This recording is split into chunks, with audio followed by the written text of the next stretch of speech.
Bonjour à toutes et à tous, très heureux de retrouver ce matin pour un nouveau numéro de votre émission matinale d'information, d'analyse et de divertissement sur ESAE Télévision, baptisée Free Matin. Nous sommes le vendredi 15 mars de l'an 2019.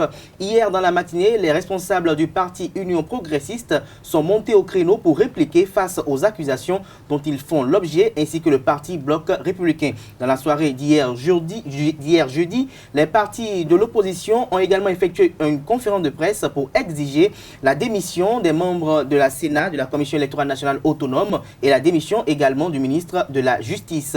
Nous en parlerons dans un instant dans le débat et l'invité du jour a pour nom Constant Adjangba qui est déjà installé sur ce plateau d'émission. Constant, bonjour. Bonjour Kader. Il est le rédacteur en chef du quotidien béninois d'information générale et d'analyse L'Informateur. Il sera face à Carles Kitome, journaliste à ESAE Télévision. À suivre dans un instant la une des journaux. Le bulletin matinal d'information de ce jour sera une présentation de Dorcas Gamangba. Dorcas, bonjour. Bonjour Abdelkader Achiro. Au menu de ce bulletin matinal d'information, il s'agira de la conférence de presse animée par le parti Union Progressiste hier, du déroulement des travaux de protection de la côte est de Cotonou constatés par ADESEC CIV et de quelques actualités à l'international.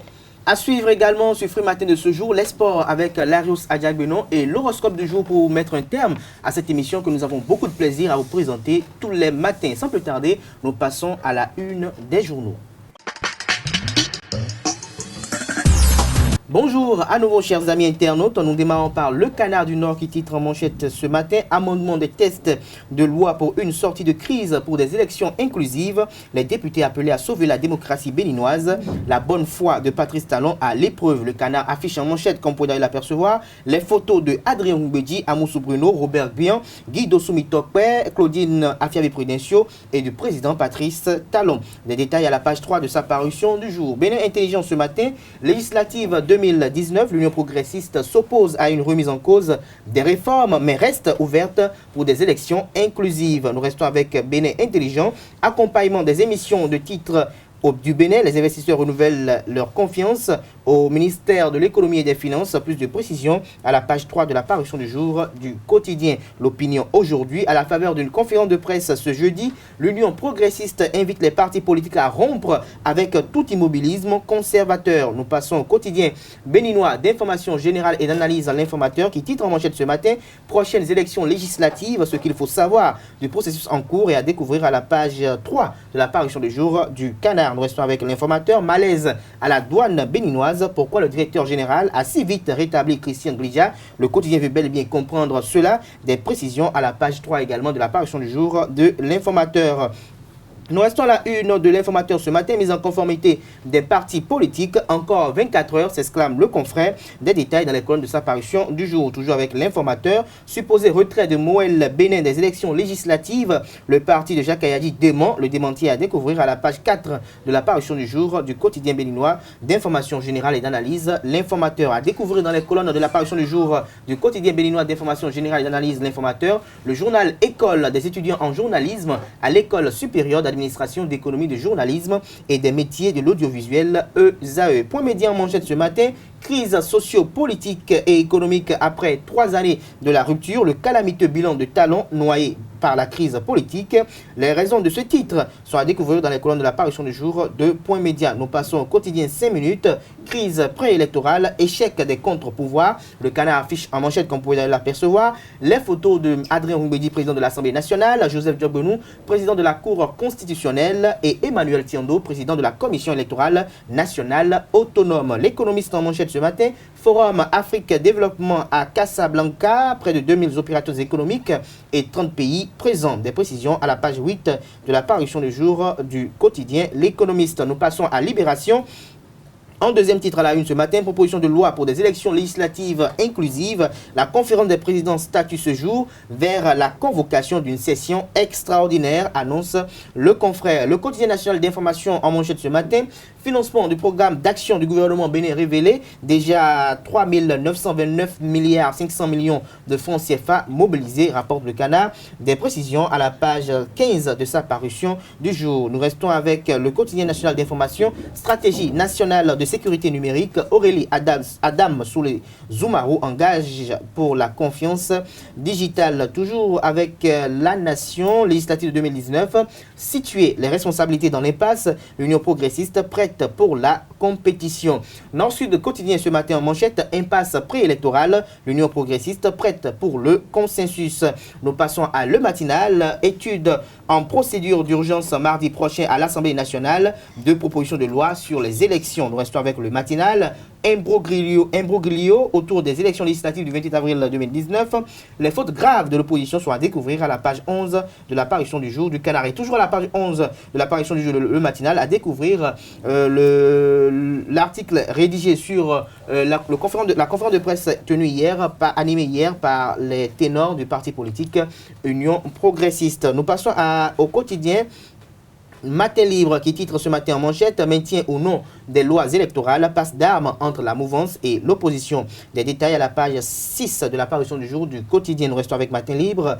Nouvelle charte des partis politiques, le parti La Flamme renouvelée se conforme. Des précisions à la page 2 de sa parution du jour. Et nous passons au quotidien Le Potentiel, la sortie médiatique des progressistes hier. Le parti au Baobab résolument tourné vers les élections législatives. Akhenaton salue la pertinence de la réforme du système partisan. Toujours avec Le Potentiel, déjà de la crise préélectorale, les propositions de loi examinées au Parlement ce jour. Des précisions à la page 9 de sa parution du jour. La priorité en manchette ce matin, élections législatives du 28 avril 2019 et difficultés de certains partis politiques, l'Union progressiste prône l'ouverture. Le compte rendu de la conférence de presse est à découvrir à la page 2 de l'apparition du jour du Canard. Climat politique délétère, Yahi et Soglo devant l'histoire, titre la priorité ce jour à la une. Des détails à la page 3 de sa parution du jour. Nous passons au quotidien La Dépêche pour mettre un terme à la une des journaux de ce vendredi 15 mars de l'an 2019. Enlisement du processus électoral et gouvernance au Bénin, le complot des institutions, la Sénat, Cour constitutionnelle, le clair obscur. Et face à la presse nationale et internationale, l'opposition met en garde contre la confiscation des droits et libertés. Ce sera tout pour la une des journaux de ce jour. Les quotidiens sont disponibles en ligne et dans les kiosques et sont au prix de 300 francs dans les kiosques bien sûr. Nous passons au bulletin matinal d'information avec Dorcas Gamagba. À nouveau, bonjour. Le parti Union progressiste a animé une conférence de presse hier, jeudi 14 mars 2019. Au cours de cette sortie médiatique, le député Akhenaton a rappelé les difficultés rencontrées par le parti dans le cadre des démarches pour la mise en conformité. Il s'est également prononcé au sujet des greffes faits à la Commission électorale nationale et à l'Union progressiste par d'autres partis. Je vous propose de suivre un extrait de ses propos. Il y a 104 jours que nous avons tenu notre congrès constitutif. Il ne nous semble donc ni précoce, ni tardif que nous puissions faire avec vous un premier point. Durant ces 104 premiers jours, nous avons principalement accompli, rempli, repris et finalement réussi l'enregistrement administratif du parti, conformément à la loi 2018-23 du 17 septembre 2018, portant charte des partis en République du Bénin. Lancer et exécuter notre plan de dissémination des résultats de notre congrès en direction des populations, ainsi que le démarrage de l'enregistrement de nos anciens et l'adhésion de nouveaux militants. Engager le processus de sélection de nos candidats, de confection et de dépôt de notre dossier de candidature aux élections législatives d'avril 2019. Ces différentes tâches ont été exécutées avec enthousiasme. Les mutations qualitatives au sein de notre administration nous ont soumis à une rigueur inhabituelle. Mais enfin, après notre récépissé provisoire délivré par le ministère de l'Intérieur le mercredi 20 février 2019 et nos diligences pour obtenir la publication au journal officiel, nous avons obtenu notre récépissé définitif le 26 février 2019. Nous avons procédé à l'investiture officielle de nos candidats aux élections législatives du 28 avril 2019 et déposer notre dossier à la Commission électorale nationale autonome Sénat. Vous connaissez la suite. L'Union progressiste est candidat aux prochaines élections législatives. Nous voudrions à ce niveau nous féliciter d'avoir contribué de manière substantielle à assainir le paysage partisan de notre pays. L'Union progressiste, par les efforts de dissolution et de fusion de près de 80 partis et alliances de partis, a ainsi contribué à une réduction substantielle des 259 partis qui existaient à la veille de l'adoption de la loi portant charte des partis politiques. Le bureau de l'Association de développement socio-économique et culturel de Saïvé, ADISEC-Saïvé, est allé constater le déroulement des travaux de protection de la côte est de Cotonou. Les membres du bureau ont par ailleurs remercié le gouvernement pour le démarrage effectif des travaux. Ils sont au micro d'Abdelkader Achirou. La reprise des travaux de l'aménagement du littoral est de Cotonou est un ouf de soulagement pour les populations de Saïvé. Qu'ils vous souviennent que courant septembre 2018, l'Association de développement socio-économique et culturel de Saïvé, ADISEC-Saïvé, a lancé par l'entremise de son bureau exécutif à l'endroit de l'opinion publique nationale et internationale une alerte sur la rapidité de l'érosion côtière qui menaçait l'existence même du quartier Saïvé dont une des maisons s'est écroulée partiellement. Aujourd'hui, vendredi 8 mars 2019, nous observons sur cette même côte des mouvements incessants de puissants engins déployés pour son ensablement, avec des résultats déjà perceptibles. Nous pouvons dire aujourd'hui à Saïvé que le gouvernement de la République du Bénin a entendu notre appel. Ceci démontre à satisfaction la justification du SOS que nous avions lancé en septembre 2018 pour les réalités du péril. Comme le recommandent nos bonnes mœurs et le bon sens, au nom de la population résidente de Saïvé, voudrions-nous passer par le même canal pour exprimer nos vives reconnaissances. Nous sommes plus que heureux aujourd'hui de venir constater les travaux de reconstitution de notre plage, la plage de Saïvé. Cette maison que vous voyez il y a quelques mois était déjà dans l'eau. Nous ne pouvions pas rester là où nous étions ici. La mer avait suffisamment avancé. Et aujourd'hui, ces travaux permettent de gagner au minimum 200 mètres sur la mer. C'est un ouf de soulagement pour nous, population de Saïvé. Et c'est l'occasion pour nous de remercier le gouvernement et son président, le président de la République, pour son écoute active, de remercier l'Assemblée nationale qui nous a reçus promptement et dont les diligences ont permis la ratification de l'accord de prêt qui a permis le déblocage des fonds complémentaires pour l'avancée du projet. Nous remercions également le projet de protection contre l'érosion côtière du littoral et son coordonnateur et ses équipes, dont les avis techniques ont été déterminants, voire convaincants, pour la concrétisation des travaux que nous constatons aujourd'hui. N'oublions pas les résidents, non-résidents, qui de par leur carnet d'adresse se sont investis pour porter notre plaidoyer. Nous nous réjouissons aujourd'hui des travaux qui sont mis en œuvre, mais nous restons préoccupés car, d'après les techniciens, la solution qui est mise en œuvre est une solution souple. Certes, aujourd'hui, la plage que vous voyez est une plage reconstituée. Les travaux actuels ont permis de remettre en place la plage qui a été emportée par la mer en 6 ans. C'est une solution palliative qui est mise en place pour notre quartier et les techniciens nous ont rassuré que cette solution sera assortie d'un monitoring. En tant qu'association de développement, nous souhaiterons être associés à ce monitoring afin de pouvoir préserver les investissements qui sont réalisés. Nous avons également su de la part des techniciens que ce qui nous mettrait durablement à l'abri de l'érosion côtière est la réalisation du port en eau profonde de Sémékodi. Et nous l'appelons de tous nos voeux, car cela pourra permettre à tous ceux qui sont à l'est aujourd'hui de Cotonou, nous et les quartiers voisins, de pouvoir bénéficier d'aménagements et une mise en valeur touristique de notre plage.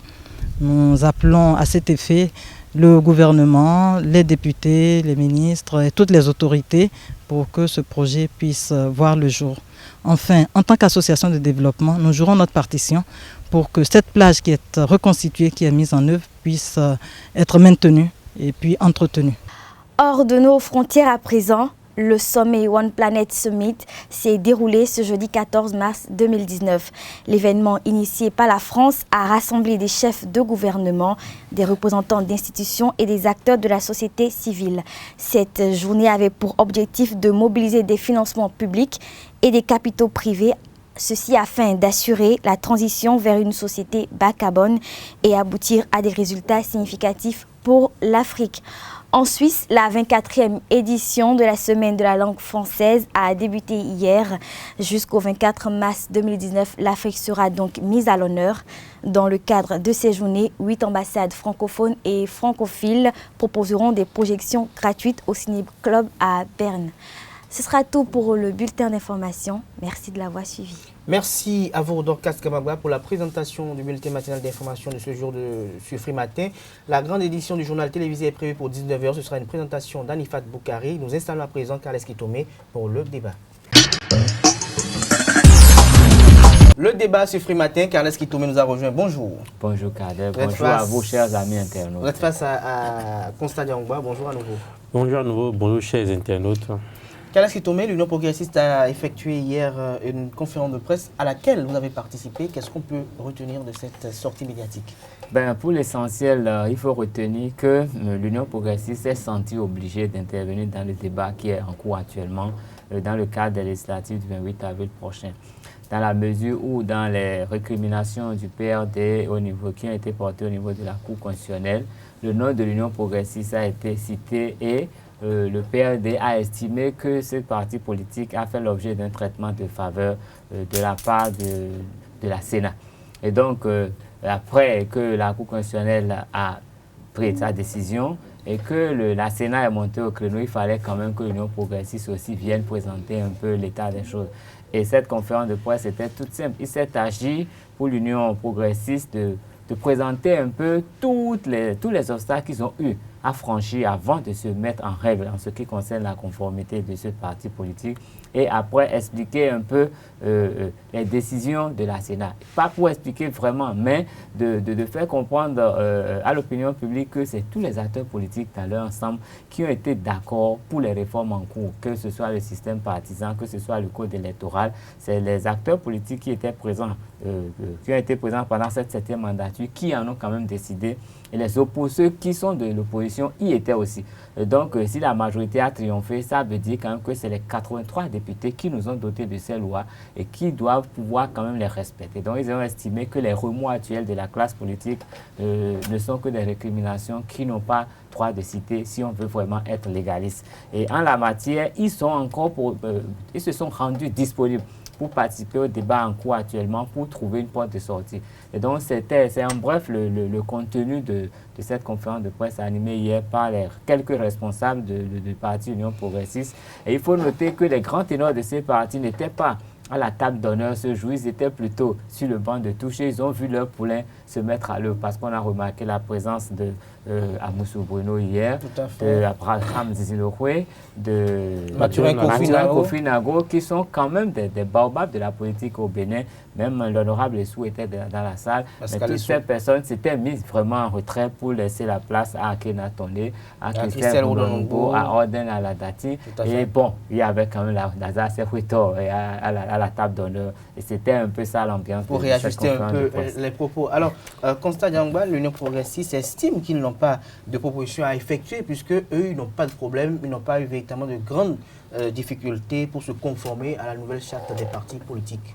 Oui, c'est à leur activité, je crois que c'est une bonne démarche parce que dans la mesure où on les accuse déjà d'avoir été favorisés par la Sénat, d'être dans la bonne grâce du chef de l'État, qu'ils ne veulent pas de la compétition. C'est normal qu'ils s'abstiennent de faire des propositions parce que quelques propositions ils vont faire, les gens, le camp d'en face risque de dire que voilà, c'est eux qui veulent bloquer le consensus. Parce que, quand nous rappelons, c'est le bloc Union progressiste et puis le bloc qui font la majorité au Parlement, c'est eux qui ont voté ces lois-là.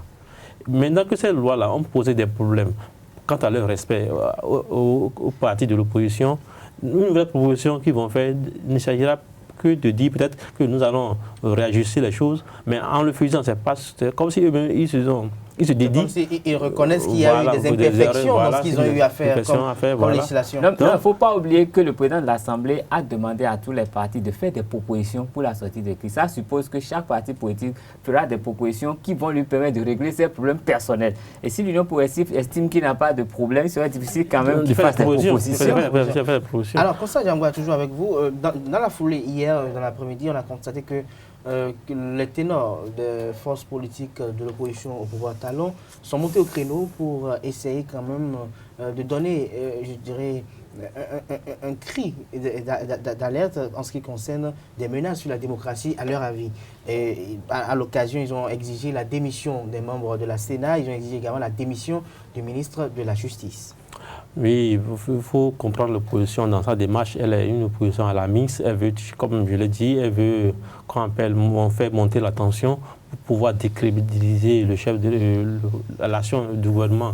Vous avez vu déjà à la marche, les gens criaient déjà qu'il faut que le président de l'Assemblée nationale démissionne parce qu'il est partisan du processus, parce qu'il est partial, il ne garde pas sa nature. Ils aiment bien la démission. Voilà. Ils ont appelé la Sénat à démissionner. Au même titre, ils ont encore demandé à ce que le processus aille jusqu'au 28 avril pour qu'on ait un nouveau Parlement. Je vois qu'il n'y a que des incongruités dans ce qu'ils ont raconté hier. Parce que les mêmes disent que le chef de l'État, c'est lui qui a tout œuvré pour que seules deux listes soient retenues dans la compétition. Et les mêmes disent que le chef d'État a instruit le président de l'Assemblée nationale pour un processus pour que les élections soient plus inclusives. Je ne vois que de la contradiction. Si le chef de l'État a œuvré depuis le vote de la charte des partis politiques, depuis le vote du code électoral, à ce que les partis de l'opposition soient exclus, comment se fait le même chef de l'État les appelle à nouveau de venir discuter pour qu'on trouve des portes de sortie pour que vous participez aux élections. Et le chef d'État n'a pas manqué de dire encore qu'il fera la pression sur les partis de son camp pour que qu'il faut céder pour que le consensus soit trouvé. Je vois que l'opposition est dans une démarche comme à la mise pour attirer les projecteurs sur elle, pour montrer qu'en réalité, en fait, c'est leur propre. Quand vous voyez, vous voyez le PCB, ils sont chaque fois prêts à dire qu'il faut aller à une conférence nationale bis ou bien à des assises nationales pour que tout le monde vienne. En fait, ils ne veulent pas gérer le pouvoir à part les unes. Ils veulent qu'il y ait une crise pour qu'on dise, bon, venez, maintenant on va s'asseoir, chacun va définir ce qu'il veut. C'est le propre de l'opposition. Ils sont dans leur démarche. Appeler les membres de la Sénat à démissionner. Appeler à qu'on enferme les membres de la Sénat. Et au même moment, dire qu'il faut que les élections aient lieu le 28 avril. Je ne sais pas qui va organiser les élections. Ou bien on va laisser la Sénat à l'opposition pour qu'ils s'installent là-bas pour organiser ces élections. Je ne sais pas ce qu'ils veulent. Vous êtes minoritaire dans le pays. Et c'est vous qui décidez à ce qu'on enferme tout le monde pour que vous dirigiez le pays. Je ne sais pas. Ce qui vient en réalité. Vous ne savez pas. Alors, Kales Kitome, Constant Diangwa, il dit qu'ils sont minoritaires dans le pays, mais c'est eux qui décident quand même qu'on enferme tout le monde dans le pays. Non, mais je crois que d'abord, j'ai l'impression qu'il veut donner raison au chef de l'État. Parce que quand le chef de l'État les avait rencontrés, il avait souligné le fait qu'il avait l'impression qu'il voulait bloquer le processus électoral. Et il ne faudrait pas qu'il lui donne raison. Et quand je lis également ce que j'ai vu sur la toile, dans la presse internationale, il y a déjà une petite campagne pour discréditer le chef de l'État et parler de dictature, de beaucoup de choses, des choses qui ne nous font pas plaisir parce que nous sommes dans un pays et nous voulons que ce pays se développe. Et ce n'est pas en créant des problèmes à l'étranger que nous allons bien nous porter sur la planète Terre. Et quand on voit un peu... L'opposition même l'avait déploré en son temps, par Patrice Talon, qu'il y avait une campagne médiatique qui se ferait à l'international pour décrédibiliser le pays, pour aller contre les intérêts du pays. Et pour ce que j'ai lu, quand j'ai vu les noms qui ont été cités, on parlait d'arrestation arbitraire, de justice sélective, de tout. Il y a beaucoup de mots qui ont été cités. Et moi, honnêtement, je ne suis pas fier de cela. Et je pense que si, d'abord, on accuse le chef de l'État de tout manigancer, si après, on demande que les membres de la Sénat démissionnent, si après, on pense que les structures, les grandes structures de ce pays ne font pas leur boulot, je crois qu'il y a un problème. Et il faudrait maintenant tout faire pour pouvoir décider de qui fera les lois dans ce pays. Et pour décider, il faudrait avoir la majorité. Donc, ce n'est pas la rue, ce n'est pas ailleurs. Le débat, c'est un débat politique. Il faut tout faire pour avoir des représentants au Parlement. Et ce n'est pas forcément en cette mandature qu'ils vont régler tous les problèmes. Mais moi, je dis foncièrement, là où ils sont aujourd'hui, ils n'ont qu'à faire les bonnes propositions à l'Assemblée, qu'ils fassent tout pour que ces propositions passent, qu'ils se mettent en règle. C'est demain la clôture, n'oublions pas ça. Est-ce qu'ils ont déjà tous leurs papiers?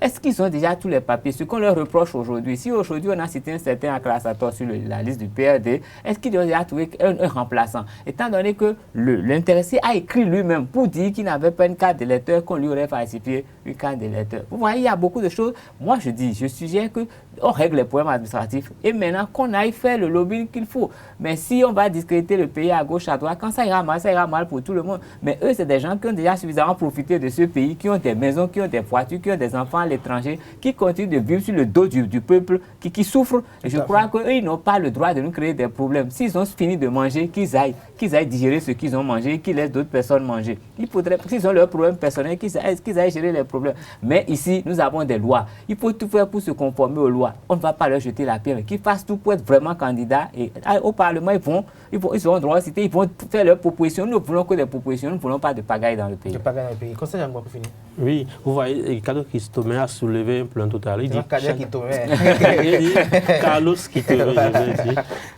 il a soulevé un plan tout à l'heure, c'est que quand vous prenez chacun des membres de cette opposition, ils ont un problème à régler. Ils ont des problèmes personnels à régler. Quand vous voyez, par exemple, l'USL qui est dans l'opposition, son problème c'est quoi?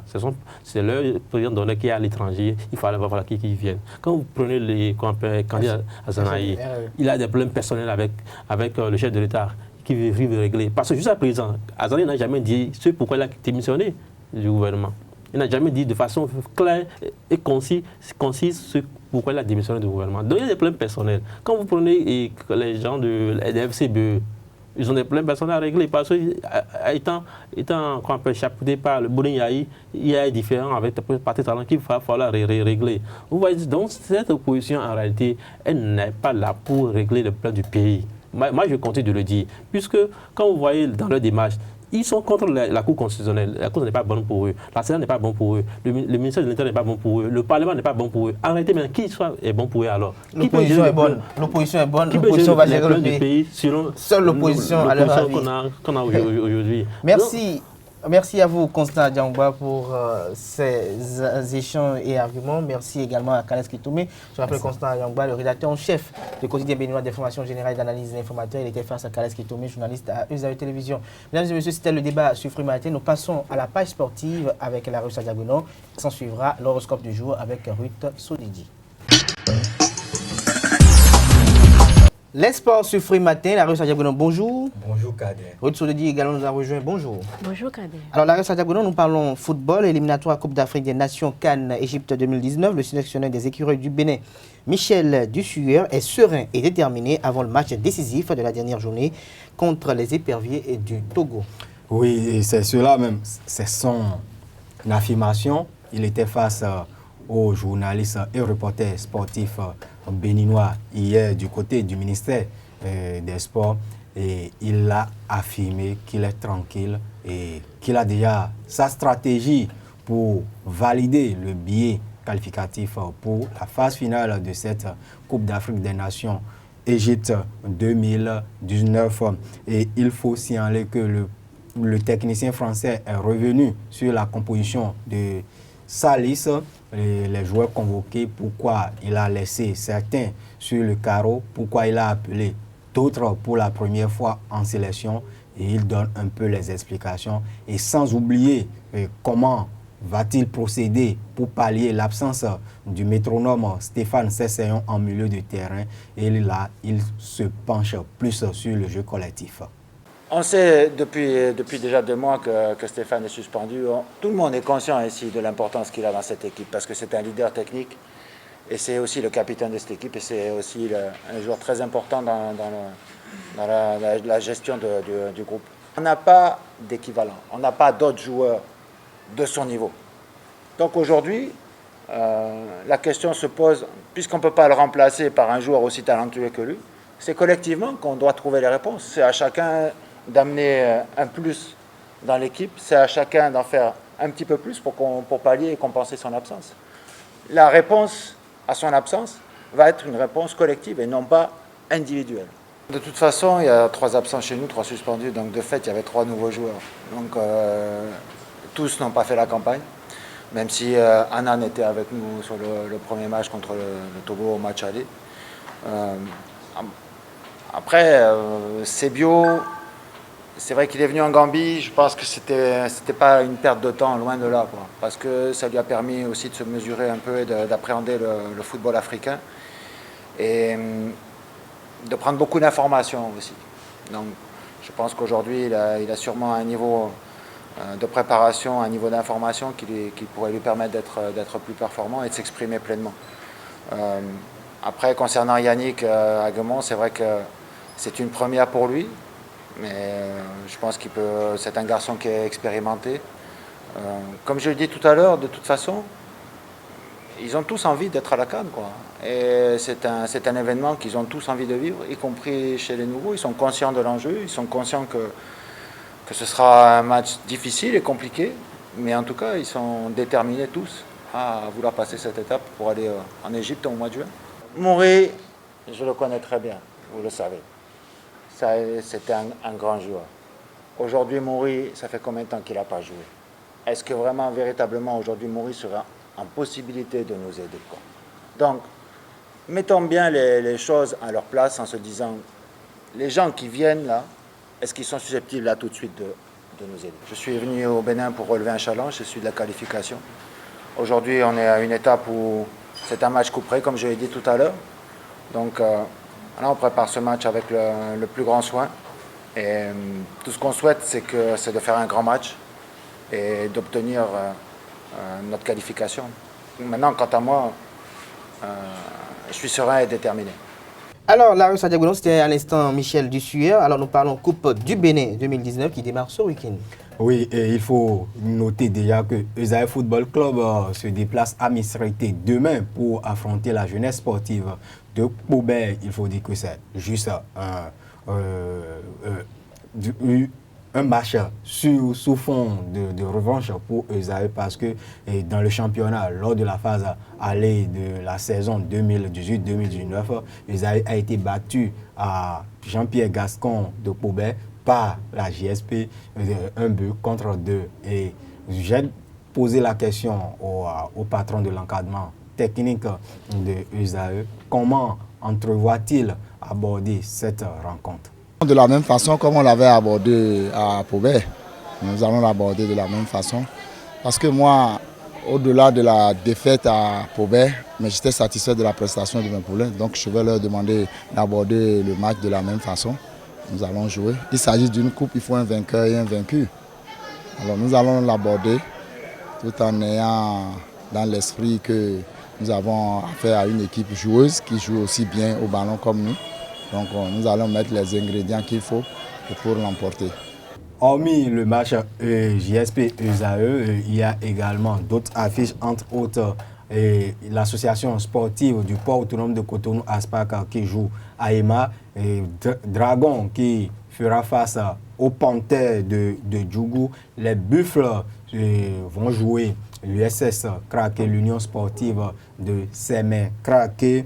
Et il faut dire simplement que 14 équipes de la Ligue 1 se sont engagées dans cette compétition. Nous allons suivre les objectifs visés par certains clubs de l'élite béninoise en participant à cette Coupe du Bénin 2018. Il s'agit notamment des objectifs de l'ASPAC et de la jeunesse athlétique de Cotonou. Quand vous vous engagez pour une compétition, je crois que le mot d'ordre, c'est de la gagner. Donc notre objectif reste même. Nous nous engageons pour nous battre pour aller jusqu'au bout de cette compétition, qui est la Coupe du Bénin, et gagner le trophée. C'est ça notre objectif. Et nous allons nous atteler pour ça, nous battre davantage pour pouvoir quand même essayer de passer régulièrement les tours en vue. Donc c'est ça un peu notre objectif. C'est un autre objectif que nous sommes fixés en nous engageant. Vous savez que depuis 12 ans, l'ASPAC, c'est une équipe de titres, c'est une équipe de trophées. Il faut aller la chercher parce qu'on envisage d'être africain, donc ça passe par peut-être le titre de la saison ou être second en championnat ou carrément gagner la Coupe nationale pour se retrouver africain.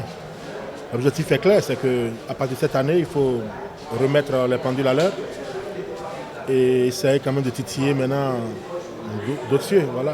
Merci à vous, Larosa Diagono, pour ces informations sportives. On retrouve dans la grande édition du journal télévisé de ce soir sur 19h avec quelques capsules dans le journal. Ce sera une présentation d'Anifat Boukari. Vous restez avec moi pour les prévisions astrologiques. C'est avec Ruth Soudedji tout de suite après le jingle. Mesdames, Messieurs, amis internautes, bonjour, bienvenue sur le dernier passage de l'horoscope de cette semaine. Chez vous les amis béliers, gardez votre ceinture bien attachée durant toute la journée et évitez de prendre une décision irrévocable. Dans le domaine professionnel, vous refuserez de ne pas être reconnu à votre juste valeur.